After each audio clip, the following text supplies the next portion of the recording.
A continuación voy a presentar mi pantalla para poder ver la presentación y empezamos.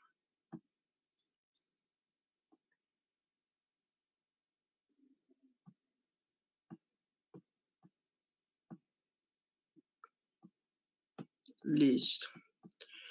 Bueno, como dijo nuestra compañera Paula, esta es la continuación de unas charlas que estamos realizando en ACENUTCA, pues para todo el acompañamiento psicológico para sus integrantes, ya que ha sido mm, un contexto complejo el que estamos viviendo en este momento y posiblemente necesitemos de pronto de este apoyo o de alguna ayuda para poder seguir adelante. Entonces, el día de hoy vamos a hablar de un trastorno bastante complejo y bastante difícil que es el trastorno de la depresión. Pues voy a explicarlo muy brevemente, pues ya que este trastorno se puede diferir en muchísimas alternativas, dependiendo de su intensidad, de sus síntomas, del tiempo, de duración. Entonces, pues voy a hacer lo más concreto posible con las características del trastorno y vamos a pasar a lo más importante, que es pues cómo lo podemos o qué podemos hacer en nuestro día a día, en cuarentena, con todo el contexto de COVID y todo lo que está sucediendo para que pues lamentablemente no caigamos en esto o en este trastorno o en una de sus formas. ¿Listo? Entonces, bueno, la depresión es un trastorno psicológico en donde se presenta una afectación anímica y afectiva. Eh, como les dije ahorita, este trastorno tiene pues muchísimas alternativas, por decir así, o muchísimas variables. Entonces, dependiendo de su intensidad, dependiendo de su duración y dependiendo de los síntomas, pues se va a poder clasificar. Y también tiene una variable que es que si este trastorno se presenta con eventos de manía, se puede transformar en un trastorno bipolar. Entonces, algo que queda muy claro es que este trastorno psicológico se presenta en o afecta lo que es el ánimo y el afecto de la persona. Eso es lo más importante que debemos mirar. Entonces, como les dice acá, entonces, variaciones habituales del estado de ánimo y de las respuestas emocionales con breves problemas de la vida cotidiana. Esto es muy diferente a lo que presentamos en el día a día como melancolía o tristeza, en donde nos podemos afectar anímicamente o afectivamente, pero no es como tal inicios de depresión o un problema psicológico, sino es la emoción como tal que estamos viviendo y que es sana sentirla y vivirla. Entonces es muy distinto un trastorno depresivo, sea leve, moderado o grave, a una melancolía que puede pasar día a día con alguna situación que nos moleste o que nos ponga triste o que nos genere tristeza. Bueno, esta es una enfermedad muy frecuente en todo el mundo y según la OMS se calcula que afecta a más de 300 millones de personas en el mundo.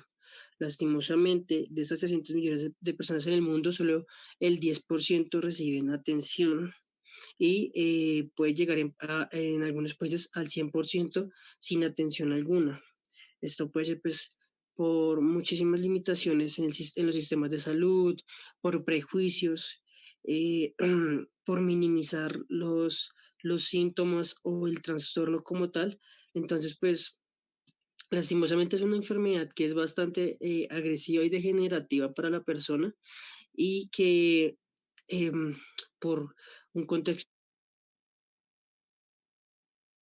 de reglas sociales, pues se tiende como a evadir o a reprimir o a dejar de lado y lo que genera esto es que aumente los síntomas, que aumente la intensidad y que un trastorno de depresión grave o solo un evento depresivo se pueda transformar pues en algo mucho más grande o que tenga comorbilidad con más enfermedades como un trastorno de ansiedad.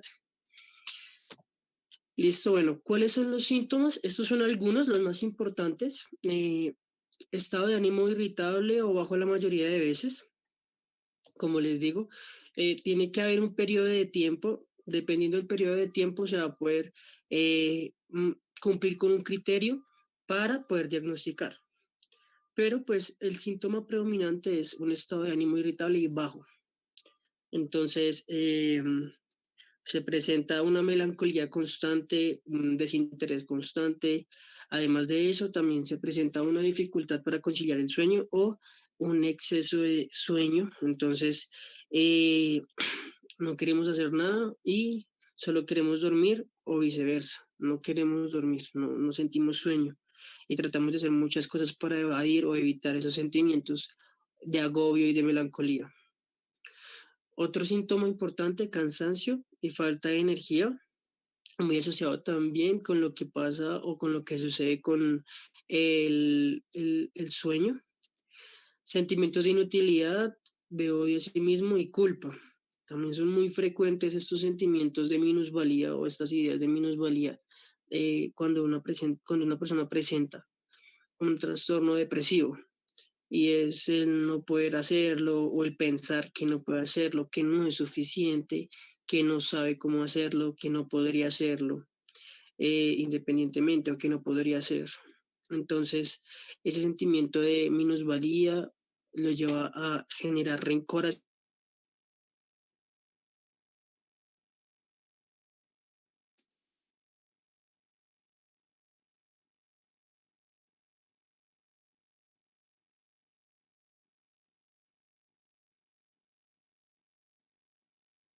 y la lástima y entonces pues como no puedo hacer nada, como no soy capaz de hacer algo, como no soy capaz de hacerlo, pues ya para qué lo hago y empieza a haber un abandono de sí mismo, de la persona. Como les dije ahorita, esta enfermedad o este trastorno es bastante degenerativo porque al atacar los autoesquemas de la persona empieza una despersonalización. Entonces, se puede ver que una persona con un trastorno depresivo que no puede ser tratado, que no ha sido tratado, empieza a verse con poco aseo personal, muy mala alimentación, malos hábitos de sueño, pocos hábitos saludables, hasta que esto lo lleva a pues, más enfermedades, posiblemente físicas, también psicológicas, y a un abandono total y una carencia de autoesquemas, que es el autocuidado o la autoestima. Y pérdida de placer en actividades que suelen hacerlo feliz o incluso la actividad sexual. Empezamos a ver personas apáticas, empezamos a ver personas que no desean o que no sienten ninguna felicidad, ningún placer por algo o por alguien. Son personas que no tienen deseo sexual, no tienen deseo de comer, de dormir y pues asimismo ya no tienen ganas de realizar las cosas pues, que le complacían o que le generaban un bienestar.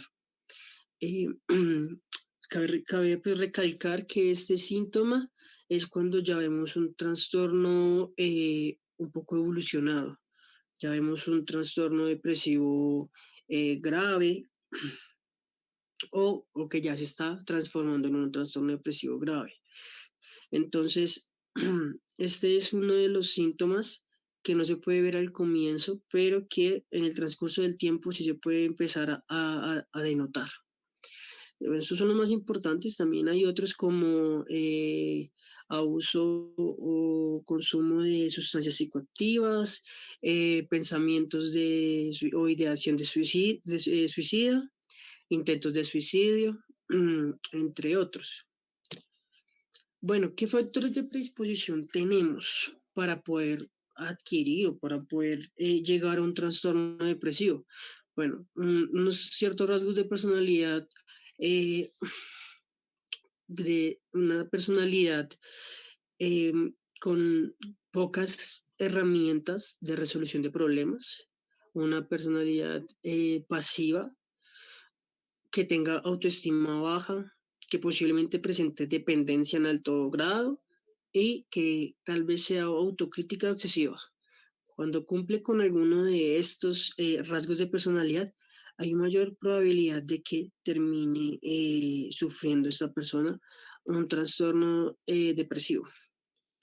Situaciones traumáticas o estresantes, creo que son las que los detonantes y los que van generando que este trastorno aumente cada vez más. Situaciones traumáticas como un abuso, como violencia, bullying, como este mismo contexto de cuarentena, rupturas amorosas, entre otras. Cualquier situación que pueda llegar a ser compleja para la persona, que pueda llegar a ser traumática a nivel emocional para la persona, puede ser un factor importante para adquirir o para detonar un trastorno depresivo. Familiares consanguíneos que tienen antecedentes de depresión, trastorno bipolar, alcoholismo o suicidio. Últimamente se ha identificado que personas con antecedentes familiares de alguno de estos casos tienen mayor probabilidad de caer o de adquirir este trastorno o este diferente tipos de trastornos afectivos.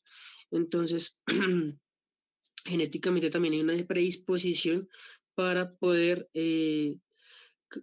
tener o para poder terminar pues con un trastorno depresivo, a lo cual pues debe ser muy importante revisar en ese árbol genealógico, en esa historia de vida, en esa línea de tiempo, si algún familiar ha tenido alguno de estos casos. Y el abuso de alcohol o de drogas recreativas. Como es un síntoma, también es un factor de predisposición. Hay algunas sustancias psicoactivas que son desinhibidoras y asimismo pues pueden generar momentos de melancolía o pueden ir desarrollando un evento depresivo, que a la larga, si no es tratado, puede convertirse en un trastorno depresivo. Bueno, estos son algunos de los factores de predisposición, pero pues cada contexto es completamente diferente en la persona o en una persona y asimismo ese contexto va a ser determinante para poder adquirir un trastorno como el de depresión. Entonces, importante ahí poder observar cuáles son esos factores de riesgo que nos rodean, además de un contexto complejo como es un virus o una pandemia mundial, una carga académica bastante alta, posible presión familiar, eh, alguna presión social.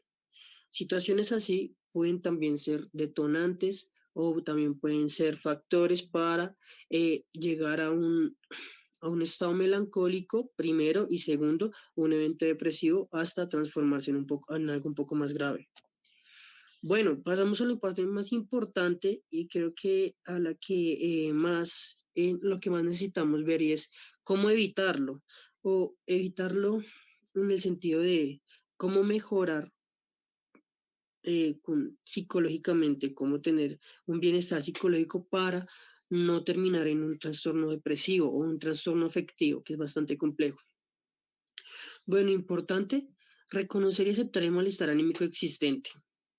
No hay problema si se sienten mal, si se sienten tristes, si se sienten molestos, si ese día no desean hacer nada y solo quieren estar acostados, no hay ningún problema. Es reconocer y aceptar ese malestar.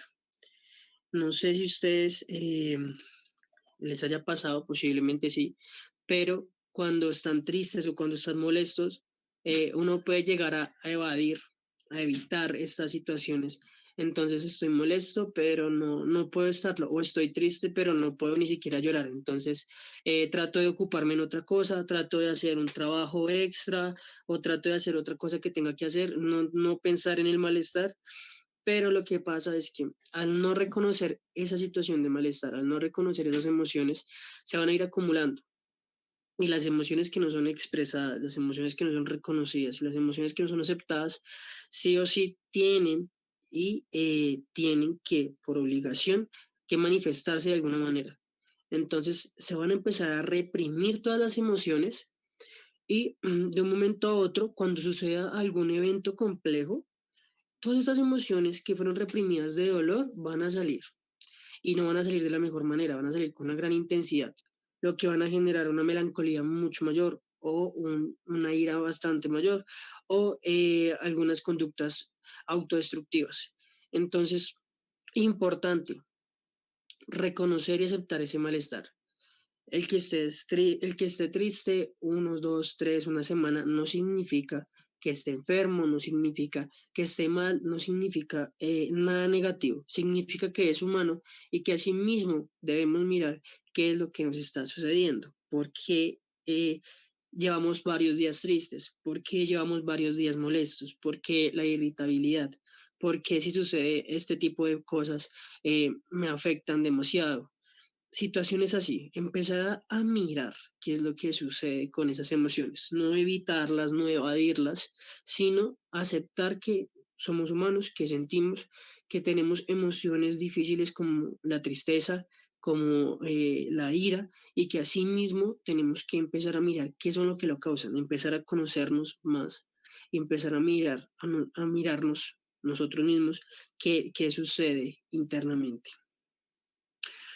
Otro ítem importante, buscar vínculos generativos de confianza y apoyo, independientemente la relación que sea, familiar, social, de pareja, con algún grupo, como sea, pero que sea un vínculo que construya, que brinde bienestar, que no sea un vínculo que te genere presión, que te genere tristeza, que te genere malestar, sino que sean vínculos que te construyan. Una muy buena amiga, un muy buen amigo en cual se pueda confiar todo lo que estás sintiendo y el no tener miedo de decirle si te encuentras bien, si te encuentras mal, si te encuentras molesto, si te encuentras triste, si te encuentras triste, ya que el poder manifestar estas emociones va a hacer que podamos reconocer qué es lo que está sucediendo y no solo evitar o evadir, como les dije ahorita, sino empezar a hacernos responsables de nuestras emociones. Algo que es bastante importante y algo que por lo general no nos enseñan. Un ejemplo muy claro de eso es que cuando nosotros somos niños, por ejemplo los chicos, eh, no puede llorar. Los niños no pueden llorar porque si los niños lloran son niñas. Y entonces ahí ya nos están enseñando a que nosotros no podemos manifestar nuestra tristeza y nuestro dolor y tenemos que reprimirlo. Entonces la fortaleza es que no me vean triste, cuando en ningún momento eso es fortaleza. Es más, eso es miedo, eso es angustia de saber que estás triste y que otras personas conozcan ese lado triste. Bueno, tampoco caer en el exceso de ser muy sensible y llorar con todo el mundo y mostrar esa tristeza a todo el mundo, no, claro que no. Pero también pues poder tener esa responsabilidad y esa habilidad de poder manifestar y de poder sentir y que esas personas que sean de confianza tengan la posibilidad de recibir esas emociones y apoyarte con ese cariño y esa confianza que tú les tienes y que te tienen. Entonces, muy importante eso. Tercer ítem importante, mm, si se cree necesario, si se ve de pronto un estado de ánimo bastante agudo, en donde la labilidad emocional es bastante alta, en donde ya no son 1 o 2 semanas, sino ya es 1 o 2 meses, en donde no encuentras una motivación, en donde no encuentras situaciones que te generen felicidad o bienestar, en donde no se encuentra un estado diferente de ánimo que no sea la tristeza o la ira, empezar a mirar qué posibilidad hay de una ayuda profesional, sea psicólogo, sea psiquiatra, sea consejero universitario, empezar a mirar una ayuda profesional y poder generar esa red de apoyo. ¿Por qué? Porque pues si no se ha logrado en 2 meses mejorar esa situación, solo hablándolo con un amigo, con una amiga, o sin hablarlo, sino solo evadiendo o reprimiendo todas esas emociones, pues algo está sucediendo que nos está generando un problema mayor. Entonces es importante que de pronto un especialista, una persona con los conocimientos eh, necesarios, pueda revisar ese caso y de pronto empezar a ofrecer un servicio que mejore ese problema, antes de que este problema se agrave y se convierta en un trastorno mayor o se convierta en un posible en suicidio o ideación de suicidio. Entonces, empezar a mirar esas situaciones difíciles y empezar a ver que a veces no podemos solos, que a veces no puede la mejor amiga o el mejor amigo, la mamá o el papá, que a veces no pueden esas personas, sino que a veces necesitamos de alguien que nos pueda colaborar de una forma profesional y con los conocimientos pues que requiere el caso. Entonces, eso es importante. Y eso lo uno con el cuarto ítem, y que también es bastante importante, y es eliminar prejuicios y estereotipos. Lastimosamente estamos en una cultura en donde el que va al psicólogo está loco, o el que va al psiquiatra está loco, pero no se necesita estar loco para buscar ayuda. Es como cuando uno presenta algún malestar físico y va al médico general para que te revise y si es necesario que te envíe que te envíe a un especialista. ¿Por qué no hacemos lo mismo con nuestra salud mental, con nuestra salud psicológica? Sí, porque ese miedo de que nos tilden de locos, cuando pues primero es una palabra grosera, no se debería utilizar. Y segundo, pues cada quien sabe qué es lo que está viviendo y asimismo cada quien sabe cada quien sabe qué es lo que necesita. Entonces, el dolor de una persona no es igual al dolor de otra persona para empezar a juzgar, para empezar a caerle, para empezar a decirle. Entonces, si creen que es necesario, si creen que es importante tomar ayuda profesional, no tiene nada de malo hacerlo.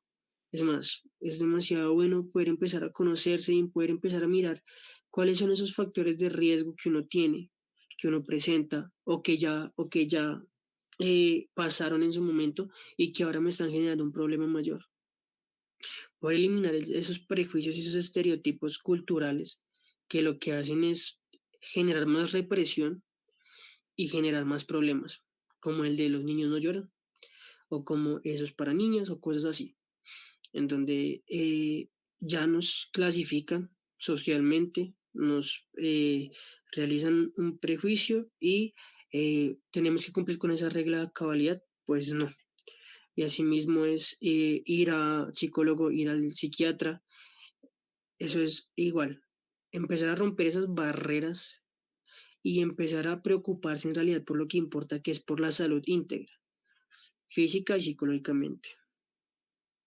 Otro ítem bastante importante y que se puede, y que no solo ayuda para trastornos como el de afecto depresivo, sino para un sinfín de problemas, es realizar actividades que brinden bienestar físico y psicológico.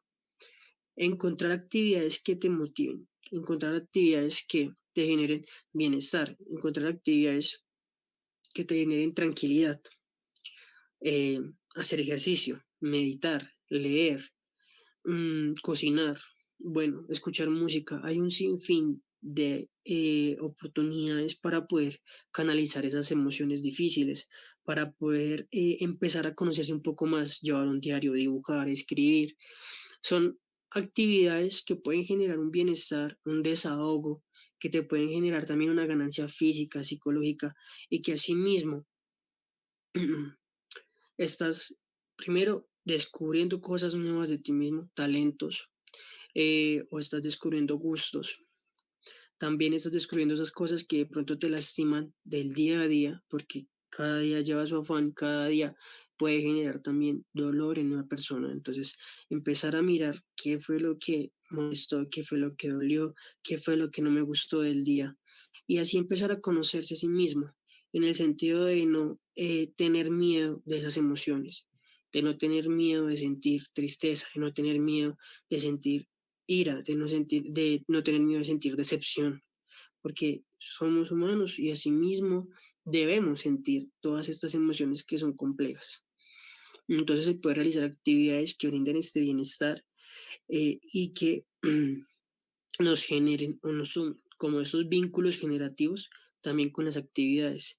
No hacer o no caer en acciones obligadas o obligatorias, ya que estas pueden generar estrés, estas pueden generar bastante dolor si se realizan mal. Entonces, empezar a cambiar esas situaciones que no nos traen bienestar, que nos generan malestar, que nos generan ira, que nos generan tristeza, empezar a dejarlas a un lado.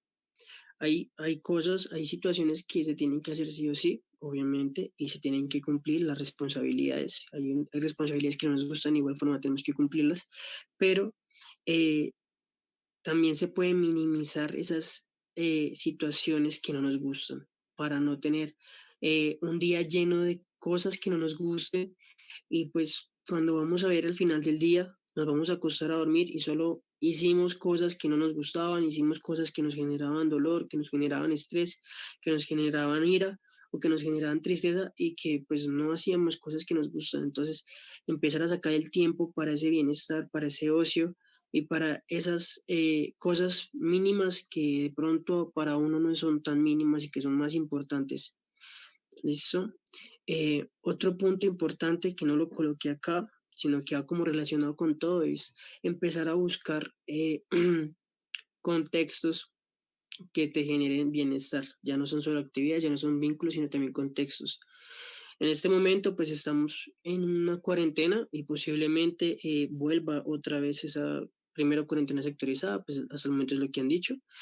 Pero bueno, vamos a estar en la casa un poco más de tiempo. Entonces empezar a mirar en esta casa qué lugar me gusta y qué lugar me gusta en el sentido de en dónde siento paz, en dónde siento tranquilidad, con quiénes, si vivo solo, en qué lugar me siento cómodo, en qué lugar me gusta trabajar, en qué lugar me gusta hacer los trabajos, si estoy acompañado de familiares o de roomings, con quién puedo compartir o con quién puedo hablar, en dónde puedo disfrutar de un buen café, en dónde puedo disfrutar de una buena cena. No encerrar el espacio solo en que, bueno, pues es que pereza estoy en mi casa, no, sino empezar a descubrir y a reconstruir los significados de estar en la casa y más bien de estar en el hogar, ya que es donde habitas, donde vives y pues donde has pasado la mayoría del tiempo este año. Entonces, empezar a mirar en ese lugar donde estás qué lugares me generan tranquilidad, qué lugares me generan esa paz o esa tranquilidad al terminar el día o en donde me siento cómodo. Y así vamos a empezar a mirar que tanto como hay emociones positivas, también hay emociones negativas y que debemos sentir ambas, que debemos sentir todas esas emociones que no se pueden reprimir y que se necesitan unas de las otras. Obviamente, pues con un nivel medido y no que sea muy, muy feliz y después muy, muy triste, porque eso ya también sería una afectación. Entonces ya sería más que todo eso, cómo evitar el, pues, un posible trastorno depresivo o un evento depresivo. Y más que el encierro, lastimosamente, es un factor predisponente para terminar con un evento depresivo bastante grande. Entonces, con estos tips se puede mejorar mucho ese sentido y se puede revisar de pronto, pues, cómo estamos, cómo estuvimos el semestre que pasó o los 6 meses que pasaron de este año y lo que se viene ahora. Se viene otro semestre académico, se vienen responsabilidades, eh, posiblemente unos días más de encierro. Entonces, ¿cómo llevamos los días anteriores? ¿Cómo nos sentimos? ¿Y cómo ahora nos podemos empezar a sentir en estos días? ¿Cómo podemos mejorar de pronto esa experiencia pasada si no fue positiva? Y si fue positiva, ¿cómo podemos seguir mejorando para que siga siendo positiva esa experiencia y asimismo no sea tan difícil sobrellevar la carga académica, la carga familiar, la carga social y pues todo este contexto complejo y difícil? Y pues eso sería todo desde la presentación, desde lo que les quería mostrar. Listo. No sé si haya dudas. Sí, ya empezamos.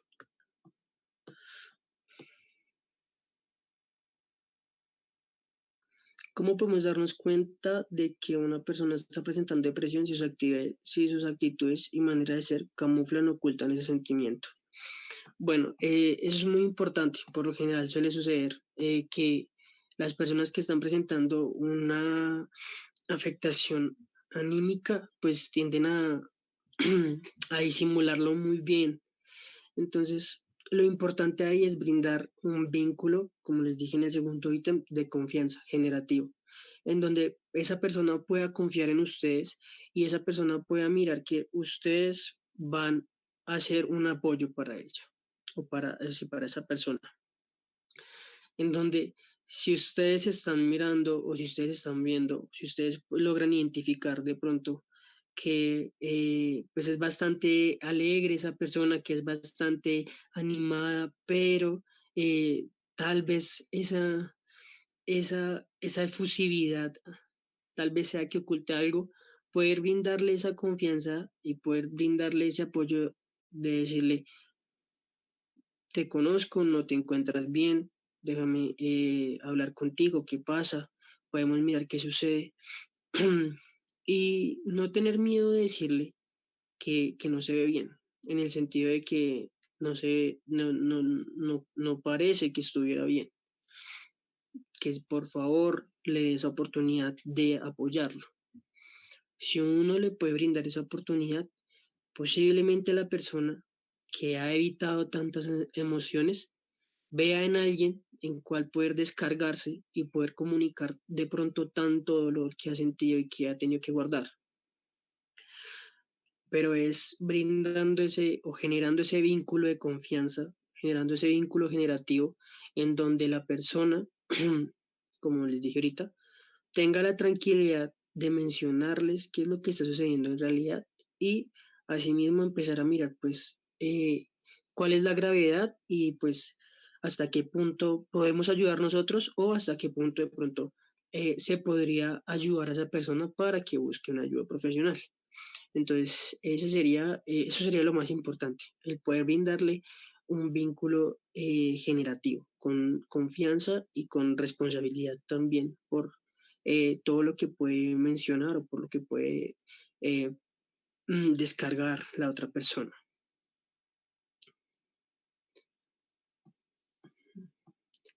Esto no sé si hayan más dudas.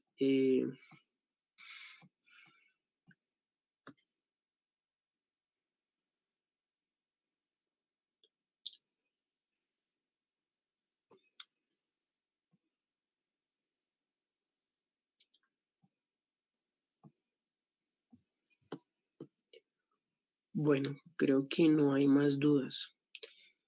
Eh, Ya para finalizar, entonces, importante el poder tener ese criterio de, de mirar si nos encontramos bien o si de pronto alguna persona que nos rodea y que nos importa se encuentra bien.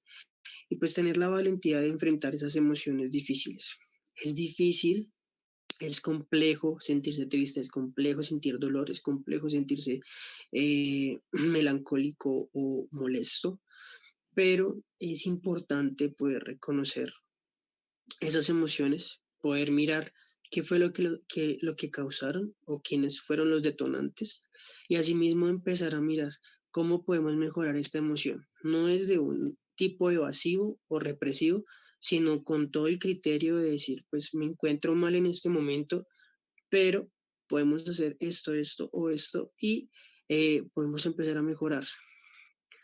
Y importante lo que les dije ahorita, si creen que necesitan un acompañamiento psicológico, psiquiátrico, no tengan miedo, no tengan vergüenza de pedirlo, de tomarlo o de hacerlo, ya que este es en pro de su salud y pues, como les dije ahorita, así como necesitamos salud física, también necesitamos salud psicológica o mental para poder encontrarnos bien con nosotros mismos y no vivir una cárcel anímica o vivir un sufrimiento y pues que no se note o que tengamos que aparentar que no se vea.